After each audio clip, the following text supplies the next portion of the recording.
Hi, reign സ്റ്റോക്കിലേക്ക് ഏവർക്കും സ്വാഗതം. അപ്പോൾ ഇന്ന് ഞാൻ വന്നിരിക്കുന്നത് നമുക്ക് ഓണമൊക്കെ ആണല്ലോ. ഓണത്തിന് ഓണസദ്യയിൽ ഏറ്റവും ഒഴിച്ചിടാൻ പറ്റാത്ത ഒരു വിഭവമാണ് അവിയൽ. ആ അവിയൽ ഞാനിവിടെ തയ്യാറാക്കുന്നത് ഒട്ടും വെള്ളം ചേർക്കാതെയാണ്.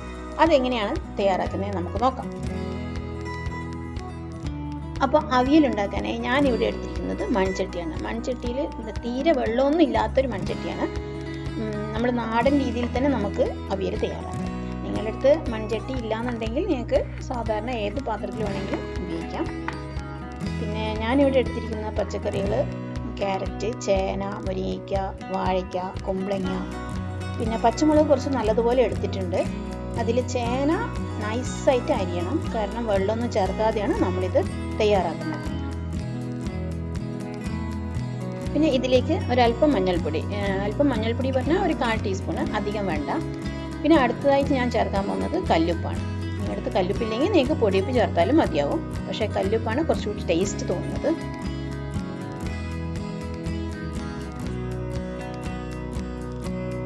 അപ്പം നമുക്ക് ഇതുപോലെ ഒന്ന് മിക്സ് ചെയ്ത് കൊടുക്കാം.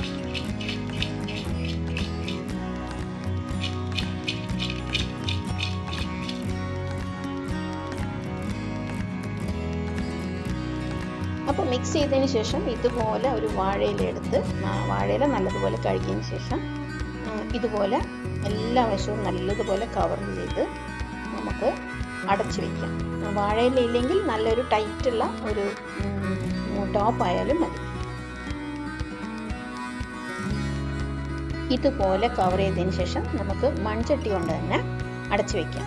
പിന്നെ പ്രധാനമായി ശ്രദ്ധിക്കാനുള്ളത്, ഇത് ലോ ഫ്ലെയിമിൽ തന്നെ 15 മിനിറ്റ് കറക്റ്റ്, നമ്മളൊന്നും ഓപ്പൺ ചെയ്യേ വേണ്ട.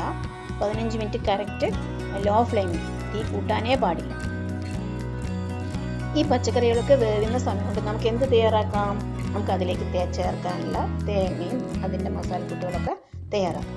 നമുക്ക് ഓണത്തിന് കഴിയുന്നതും വീട്ടിൽ തന്നെ ഭക്ഷണം ഉണ്ടാക്കി കഴിക്കുന്നതാണ് നല്ലത്. ഇപ്പോഴത്തെ ഒരു സിറ്റുവേഷൻ വെച്ച് നോക്കുമ്പോൾ ഇപ്പോൾ പല എന്താ പറയുക, പാർസലുകളും കാര്യങ്ങളും ഒക്കെ ഉണ്ട്. പക്ഷെ കഴിയുന്നതും എൻ്റെ ഒരു അഭിപ്രായത്തിൽ ഒഴിവാക്കുന്നതാണ് നല്ലത്. നമുക്ക് വീട്ടിൽ തന്നെ ഇതുപോലെ നല്ല നല്ല ഫുഡുകൾ ഉണ്ടാക്കാമല്ലോ.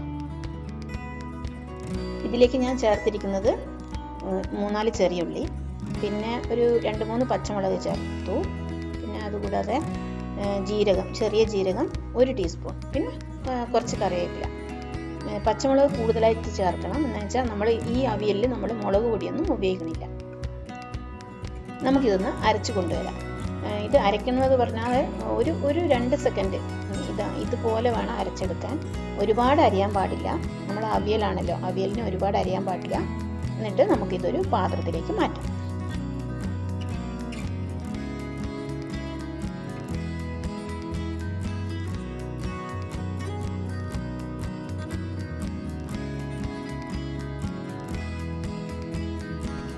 അപ്പോൾ ഇതാ നമ്മുടെ മസാലക്കൂട്ട് തയ്യാറായി.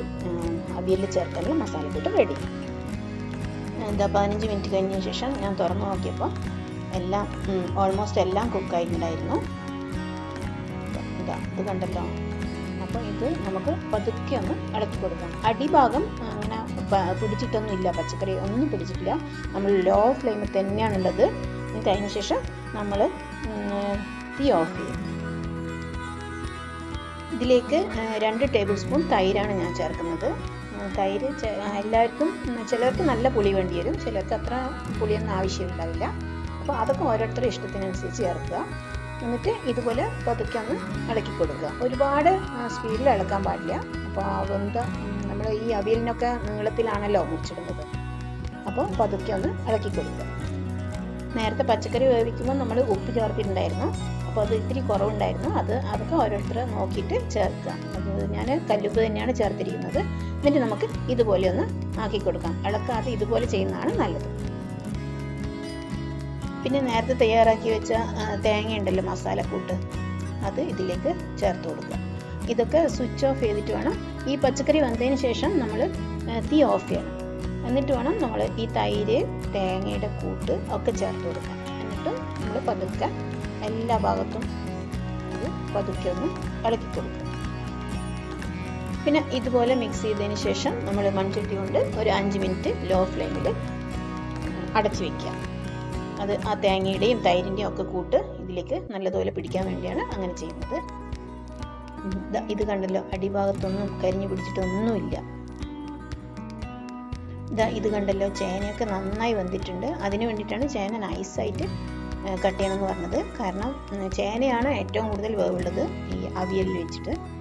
അപ്പോൾ നമ്മൾ നൈസായി കട്ട് ചെയ്ത് കഴിഞ്ഞാൽ പെട്ടെന്ന് തന്നെ വെന്ത് കിട്ടും. നമ്മുടെ അവിയലും അപ്പോൾ അതിൽ ചേർത്ത് തേങ്ങയും ഒക്കെ നന്നായി വെന്ത്.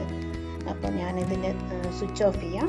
അതിന് ശേഷം നമുക്ക് പ്രധാനമായിട്ട് ചേർക്കേണ്ടതാണ് വെളിച്ചെണ്ണ, കോക്കനട്ട് ഓയിൽ. അതാണ് ഇതിൻ്റെ അവിയലിൻ്റെ ഏറ്റവും പ്രധാനപ്പെട്ട ഒരു ഇത് എന്ന് പറയുന്നത് നമ്മുടെ വെളിച്ചെണ്ണയാണ്. അത് 1 ടേബിൾ സ്പൂൺ വരെ നിങ്ങൾക്ക് ചേർത്ത് കൊടുക്കാം. അതിന് ശേഷം നമുക്ക് കുറച്ച് കറിവേപ്പില ഇതുപോലെ ചേർത്ത് കൊടുക്കുക. എന്നിട്ട് സ്വിച്ച് തീയൊന്നും ഓൺ ചെയ്യാതെ നമുക്ക് ആ മൺചട്ടി കൊണ്ട് ഒരു 2 മിനിറ്റ് അടച്ചു വയ്ക്കാം. പിന്നെ അത് തുറക്കുമ്പോൾ ഒരു മണം ഉണ്ടല്ലോ, ആ വെളിച്ചെണ്ണയും ആ കറിവേപ്പിലയുടെയും ഒരു മണം നല്ലൊരു ടേസ്റ്റാണ് ശരിക്കും. അപ്പോൾ ഇതാ നമ്മുടെ അവിയൽ റെഡി ആയിട്ടുണ്ട്. അപ്പോൾ നിങ്ങളിത് ഈ ഓണത്തിന് നിങ്ങളിത് എന്തായാലും പരീക്ഷിച്ച് നോക്കണം. ഇതൊരു വെറൈറ്റി ആയിട്ടുള്ള ഒരു അവിയലാണ്, വെള്ളം ചേർക്കാത്ത അവിയൽ. നന്നായി വെന്ത് കിട്ടും കേട്ടോ. നിങ്ങൾ വേണമെങ്കിൽ ഒന്ന് ട്രൈ ചെയ്ത് നോക്ക്. എന്നിട്ട് എനിക്ക് എൻ്റെ ഇതിൽ ഫീഡ്ബാക്ക് അറിയിക്കുക, അഭിപ്രായങ്ങൾ അറിയിക്കുക. പിന്നെ എപ്പോഴും പറയുന്ന പോലെ എന്താ ഞാൻ പറയുക, ലൈക്ക് ചെയ്യുക, ഷെയർ ചെയ്യുക, സബ്സ്ക്രൈബ് ചെയ്യുക. പിന്നെ നിങ്ങളുടെ ഫ്രണ്ട്സിലേക്ക് എൻ്റെ വീഡിയോസ് എത്തിക്കുക. എന്ത് തന്നെയായാലും നിങ്ങൾ ഇതൊന്ന് ട്രൈ ചെയ്ത് നോക്കുക. അവിയലില്ലാത്ത ഓണം ഒരു ഓണം അല്ല എന്നാണ്. പിന്നെ എന്താ പറയുക, വീണ്ടും ഞാൻ ഒന്നുകൂടി പറയുന്നു, എൻ്റെ ഈ ചാനൽ സബ്സ്ക്രൈബ് ചെയ്യുക, നിങ്ങളുടെ ഫ്രണ്ട്സിലേക്കും ഫാമിലിക്കും ഒക്കെ എത്തിക്കുക. പിന്നെ പറയാനുള്ളത്, അടുത്ത ഒരു അടിപൊളി ടിപ്സുമായിട്ടായിരിക്കും ഞാൻ വരുന്നത്. അതുവരെ ബൈ, ലവ് യു ഓൾ.